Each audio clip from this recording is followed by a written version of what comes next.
Osama bin Laden's death is still sending shockwaves around the world, and amazing new details on how it all went down continue to surface. Joining me now with the latest is Kaz Larson, CNN correspondent who has reported extensively on the war on terror and is an expert on special operations, and CNN Pentagon correspondent Barbara Starr. Welcome to the show, guys.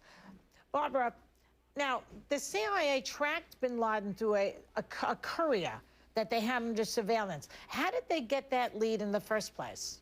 Well, you know, a couple of years ago, they really began to understand that bin Laden, he wasn't using cell phones, he wasn't really using the internet. How was he communicating? He has a trusted circle, an inner circle of couriers, and they began to identify this one man, a Kuwaiti, and they tried to, you know, shop the name around. Did anybody know who he was? What became so interesting is they interrogated some of their detainees, and the detainees wouldn't say very much about this man. That was one of the first clues they had, that he must be someone important. He must be someone close to bin Laden, Joy. And then, well, then what happened then? Did they get his name? How did they get his name out of them? Well, eventually, and they're not telling us everything, of course, because this is all, you know, 5 years of covert operations.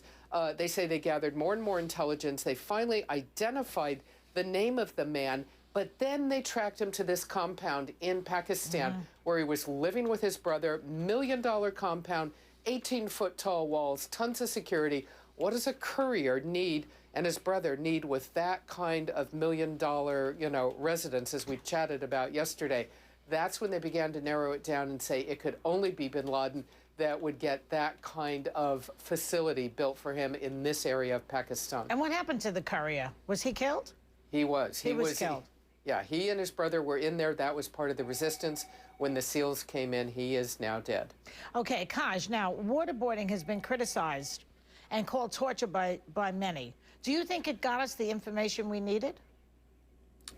What we're hearing, they're not telling us exactly how they got the information about the courier that Barbara was just talking about, but most interrogation experts believe that it's not hard interrogation like waterboarding, but soft interrogation, winning the confidence of the person that you're interrogating, that ultimately gets you the information. Some of the reports are coming out have been saying that the information gained from Khalid Sheikh Mohammed that was relevant to the bin Laden raid was, in fact, came from these soft interrogations, just talking to him. So, but I understand that as a journalist, you underwent waterboarding yourself. Tell me about that. Well, it's a really hard phenomenon to describe. I guess the closest thing is to say it's kind of like being shackled or handcuffed to the bottom of a pool, and you definitely feel like you're going to die. You do. It's pretty bad. And you know, it's a horrible experience. And if it doesn't really work, then why do people say that it's a good thing to do? I don't get that. You sound like it doesn't really work. Well, there's obviously been a robust and vigorous debate about the subject of waterboarding, but most professional interrogators will tell you that even if you do get information during using a technique such as waterboarding, you then have to corroborate that information with soft interrogation. That, of course, is now we're just talking about whether it works or not. There's a whole nother moral dimension to this argument about whether we should be doing it. Now, Barbara, what do you know about the guys that pulled this mission off? The SEALs. Tell me about them. You know, talk about special forces. These guys are very special. This is a group of Navy SEALs that Kaj knows very well. They're, you know, around town, they're basically called Navy SEAL Team 6. This is part of America's very covert military forces, the analogous to Delta Force. You know, these guys really carried off something, lightning strike, precision. Nobody got hurt on their side. They all made it out safely. It is extraordinary. This is the payoff of years of investing in the best equipment, the best people, and training. This is what didn't work years ago in Somalia or Desert One when they tried to rescue the hostages out of Iran. This is really the buildup of years and years of really focusing on real expertise in special forces. So it's just practice makes perfect, according to what you just said. It didn't work in Somalia, but now it's working? Well, you know, as one guy said to me today in the U.S. military, he said there's that old saying, the harder you work, the luckier you get. They work very hard, Uh-huh. and they make their own luck. They've had some missions that haven't turned out all that well. This one did. They had one helicopter go down due to mechanical failure. You know, but make no mistake, there was a pretty heavy resistance when they went into that compound. It always could have gone another way. Yeah, Kaj, tell me about the resistance. Bin Laden's, the raid team said that he was not armed. So why did they shoot it? Why did they shoot him then instead of capturing him?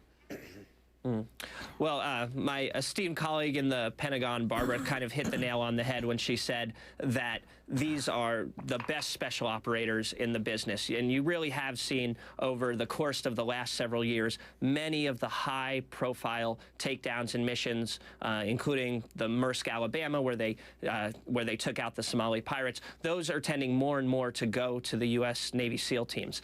The reason it's hard to, you never want to Monday morning quarterback the guys who are actually kicking down the door and going into the room. You never know at that moment whether Bin Laden, they might not have seen a weapon on him at that time, but he could have been, you know, standing on a trigger mechanism for an explosive device. There's a million different scenarios that as those guys enter the room, they have to make a microsecond, split-second decision as to whether to shoot or not. And in this case, they made the judgment that it's better to have one dead Osama than one dead U.S. service member. Well, and Joy, let me throw something else in there, which I think Kaj would agree with. Navy SEALs, U.S. military personnel, when they go into a situation like this, they are not looking for what you would call a fair fight. People say, was it a fair fight? You bet not. They are not looking for a fair fight. They are looking to accomplish their mission and get themselves and all of their buddies out of there in one piece. When you looked at some of that video that was shown of the inside of the compound, a lot of destruction. You bet. They are looking to get the job done. They took a lot of care, though. There were women and children there. One woman got killed because she came at them. Another woman got shot in the leg. But all the children were safe. They took a lot of pains to make sure the non-combatants there were safe, but not a fair fight against Osama bin Laden. Okay, and we'll have more on this in a minute. Stay right there.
I'm back with Kaj Larson and Barbara Starr talking about the bin Laden raid. Barbara, President Obama and his advisors gathered in the Situation Room of the White House to watch the operation as it unfolded. It's a fascinating picture to look at, isn't it? Tell us what went down in that room, as much as you know. Well, what we do know is CIA Director Leon Panetta, he eventually shows up at the White House after it's done, but he's basically at CIA headquarters as the whole thing is going down. He is piped into the Situation Room, and he continues to narrate for the president what is happening. There's some live audio feeds coming in from the commander in the field, some live video from the troops themselves. Really extraordinary stuff. Panetta is on a screen in the Situation Room narrating all of this for the president and his advisors. What we know is there were a lot of clenched jaws as this was unfolding. They had that helicopter problem. They understood that the whole U.S. team was under attack from those in the compound. They saw and heard and learned most of this as it was going on. But then finally, Joy, the word came over the audio feed, Geronimo, and that was the signal that they had gotten to bin Laden and he had been killed in action. My God, what a relief. I can't wait to see the movie. Can you? Yeah, exactly. Now, among the many items that they got, Kaj, from the compound, there were 10 hard drives, 5 computers, and more than 100 storage devices like DVDs and what they call thumb drives. I don't know what that is, but whatever it is, it sounds like it's good and interesting stuff. So what are they going to find in all of this great stuff? Well, hopefully they'll find some details of some operations that are in the planning, and that will create what we call actionable intelligence, something that they can actually use to disrupt plots that could be pre-planned or in motion right now. You know, although the caveat is to remember that al-Qaeda is a very decentralized hierarchy. Bin Laden was not making a lot of the operational calls at this point, so the vigilance obviously still has to be maintained. But he probably knew, he probably had all the information, even if it was splintered at this point and he wasn't making the calls. I bet it's all in there because he was the figurehead of the whole movement, wasn't he? It's going to be fascinating to see what's revealed in that information. Absolutely. Yeah. Now, what about the picture of him dead? Are they going to release the photos of him, Barbara? What do you know about that? Well, you know, the White House talked about that. Looking at it, it could even happen within hours. But there's a problem, which is the photo is extremely gruesome. I've talked to people who've actually seen it. I have not seen it. Basically, a portion of his head is blown off. The advantage is that it is recognizable to the world, disfigured as it is, that it is Osama bin Laden. It will cause no doubt. The problem is it may not be really suitable for the public to see. A lot of people may be not wanted on their morning papers, and it might become a propaganda tool out in the world of terrorists, you know, holding it up saying, look what the Americans did to our leader. So there's these trade-offs to be made. Right. I think it's going to depend, you know, Joy, on how much the conspiracy theorists are out there gaining traction that he's not really dead. Okay, thank you very much, you guys. This story gets more interesting every single day, and you guys do a great job. Thanks. We'll be right back.